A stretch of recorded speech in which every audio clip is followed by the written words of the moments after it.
भाई जो गुरु बचन पे डट गे, कट गे फंद 84 के। अब सवाल उठता है वह फकीर कौन था? उत्तर, वह अल्लाह कबीर था। सतगुरु रामपाल जी भगवान थे, वह अल्लाह कबीर था जो जिंदा बाबा के वेश में थे तथा जो अल खिजर नाम से भी जाना जाता है। ये परमात्मा रह रह के और इस प्रकार की लीलाओं को जन्म देता रहता है हम आत्माओं के हृदय में भक्ति को बनाए रखने के लिए। परमात्मा चाहता है कि मानव आस्तिक बना रहे, यानी भगवान में श्रद्धा बनी रहे, किसी समय सच्ची भक्ति करके अपना कल्याण करवा ले। पुराणों में प्रमाण है। एक और उदाहरण दे रहे हैं गुरुदेव भगवान कि हमने कभी भी अपने सतगुरु पे अविश्वास नहीं करना चाहिए। उनकी लीलाओं पे जो बातें सतगुरु अपने मुख कमल से बोल दें उनके ऊपर अविश्वास नहीं करना चाहिए। सतगुरु कुछ भी कर सकता है क्योंकि सतगुरु स्वयं परमात्मा है। सतगुरु पूर्ण ब्रह्म है, सतगुरु आप अलेख और सतगुरु रमता राम है। या में मीन नम एक, रमता राम विचरण करता हुआ साधु महात्मा, जैसे अल खिजर के रूप में परमात्मा विचरण करते रहते थे। एक और उदाहरण दिया गुरुदेव भगवान ने कि परमात्मा क्या कुछ कर सकता है।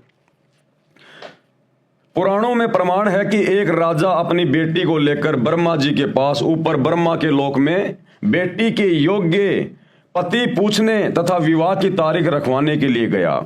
अब भाइयों और बहनों, ये सतयुग की बातें हैं। सतयुग में हर आत्मा देवता तुल्य थी, सबके पास में भक्ति थी, सिद्धियां थी, और सिद्धियों के कारण चाहे कोई ब्रह्मा जी के लोक में जाओ, चाहे कोई विष्णु जी के लोक में जाओ, अपनी कमाई भैया, भाई जिसकी जेब में लाखों रुपए हैं वो चाहे अमेरिका की टिकट खरीदो, चाहे जापान की खरीदो, कहीं भी घूमो जब तक उसकी जेब में पैसे हैं।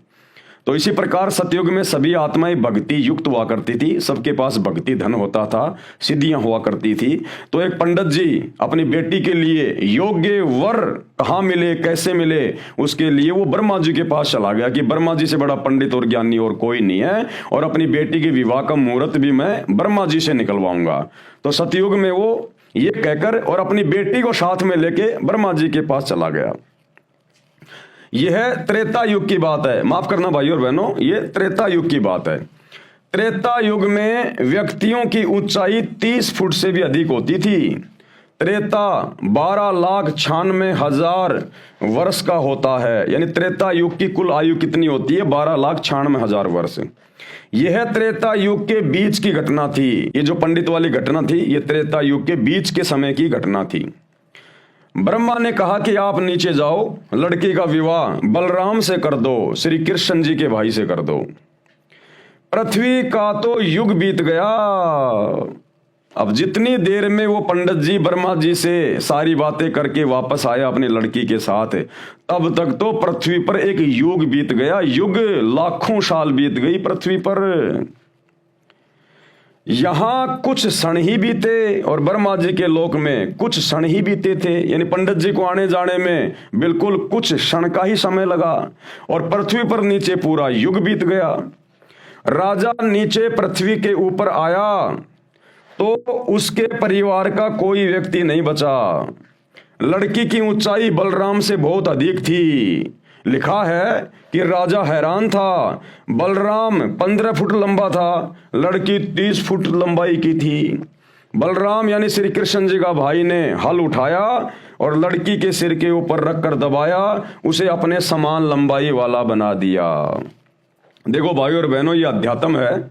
ये आज के वैज्ञानिक इस बातों के ऊपर इतनी आसानी से विश्वास नहीं करेंगे कि बलराम जी ने किसी लड़की के सिर पे हल रख दिया होगा और लड़की 30 फुट से 15 फुट की हो गई होगी। देखो ये अध्यात्म है भाइयों और बहनों, कुछ भी हो सकता है। अध्यात्म, ये सिद्धियां होती हैं।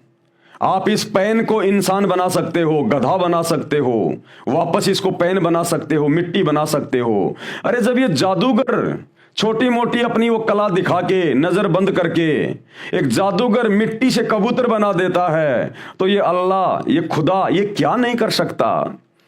एक जादूगर सर्कस में लड़की को बीच में से काट के वापस जोड़ देता है, तो ये अल्लाह, ये तो जादूगरों का जादूगर है, ये क्या नहीं कर सकता। हमने जब तक इतना विश्वास अपने गुरु पर नहीं किया तब तक हमारी बात नहीं बनेगी।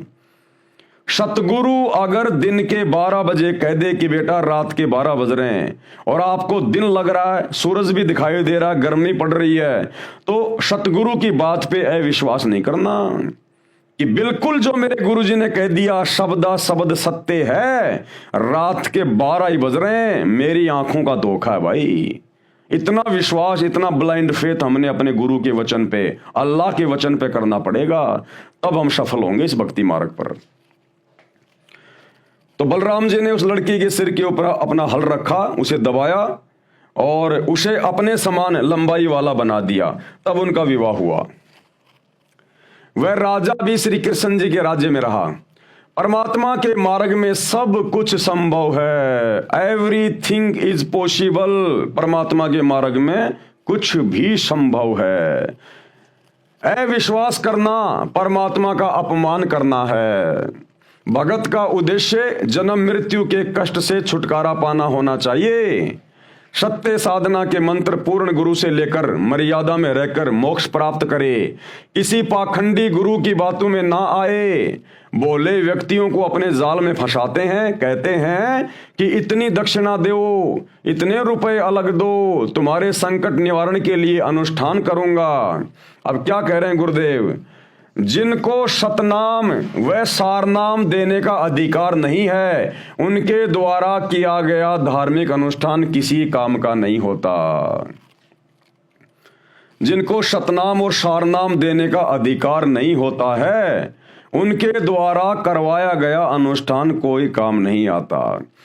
तो वर्तमान में भाइयों और बहनों, अपन थोड़े से अपने पंथ की बात कर लेते हैं। मुसलमान भाइयों, आप 2 मिनट के लिए थोड़ा शांत रहिए, हम अपने पंथ की थोड़ी सी बात कर लेते हैं। भाइयों और बहनों, जिस प्रकार वर्तमान में गुरुदेव भगवान की गैर हाजिरी में उनको ना पहचान कर, उनको ना समझ कर, आज जिस प्रकार से उनका कलयुगी परिवार, उनके बेटा बेटी भाई बंधु, संगत वाले भाई बहनों का ज्योति और पाठ इन आश्रमों में कर रहे हैं, 21 हजार रुपए पाठ के ले रहे हैं, 2100 रुपये ज्योति के ले रहे हैं, शायद फिलहाल तो 25,000 कर दिए हो पाठ के, जहां तक मुझे सुनने में आया। तो गुरुदेव भगवान क्या कह रहे हैं, पाठ यानी धार्मिक अनुष्ठान किससे करवाना चाहिए, जिसको सतनाम और सारनाम देने का अधिकार हो। अब भैया पूरी कायनात में, पूरी सृष्टि में, पूरी पृथ्वी पर ये सतनाम और सारनाम देने के अधिकारी एकमात्र सतगुरु रामपाल जी हैं, दूसरा कोई नहीं है। तो सतलोक आश्रमों में जाकर और गुरुदेव की गैर हाजिरी में और गुरुदेव के परिवार से, इन कोऑर्डिनेटरों से जाकर जो लोग पाठ करवा रहे हैं, पाठ के पैसे दे रहे हैं, ज्योति के पैसे दे रहे हैं, भाई विचार कर लेना। अगर आपको लगता कि गुरु का परिवार भी अधिकारी है तो शौक से करवाओ, आगे चल के परिणाम भी भुगतने को तैयार रहना। तो इसी प्रकार भाई और बहनों, परमात्मा यहां सबके लिए संकेत कर रहे हैं कि दुनिया भर में चाहे मुसलमान धर्म हो, चाहे ईसाई धर्म हो, सिख हो, जैन धर्म हो, हिंदू धर्म हो, जितने भी नकली पाखंडी गुरु आचार्य शंकराचार्य मुल्ला मौलवी बैठे हैं, और भाई एकमात्र संत रामपाल जी को छोड़ के वर्तमान में ना कोई ढंग का मुल्ला है, ना कोई काजी है, ना कोई उलेमा है, ना कोई आचार्य है, ना कोई शंकराचार्य है, ना कोई पाठी है, ना कोई पोप और पादरी है। वर्तमान में एकमात्र अधिकारी यदि भक्ति करवाने का कोई है, यदि गुरु कहलाने का कोई है, तो केवल सतगुरु रामपाल जी हैं, इनके अलावा कोई नहीं है। तो सतगुरु रामपाल जी की शरण में आकर और इनसे आज्ञा लेकर और इनके द्वारा यदि कोई पाठ, ज्योति या धार्मिक अनुष्ठान करवा रहा है, तो भाई वो नरक का भागी है, वो जहन्नुम का भागी है। तो गुरुदेव कह रहे हैं किसी के चक्कर में मत पड़ो, इस ज्ञान को अच्छे से समझो, सत्संग सुनो यूट्यूब पर और तुरंत अपनी आत्मा का कल्याण करवाने के लिए जुड़ जाओ।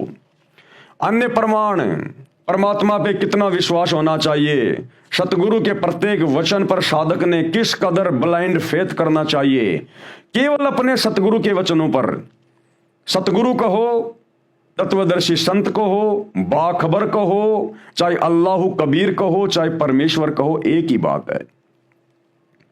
तो अपने परमेश्वर के प्रत्येक वचन पर कि परमात्मा क्या कर सकता है, अल्लाह क्या कर सकता है, अगर हमारे सामने ऐसी कोई घटना, ऐसी कोई कहानी आ जाए, तो हमने अविश्वास नहीं करना कि भाई सतगुरु जो चाहे सो कर ही, सतगुरु कुछ भी कर सकता है। जो गुरु बचन पे डट के कट गए फंद 84 के, कट गए फंद 84 के, कट गए फंद 84 के।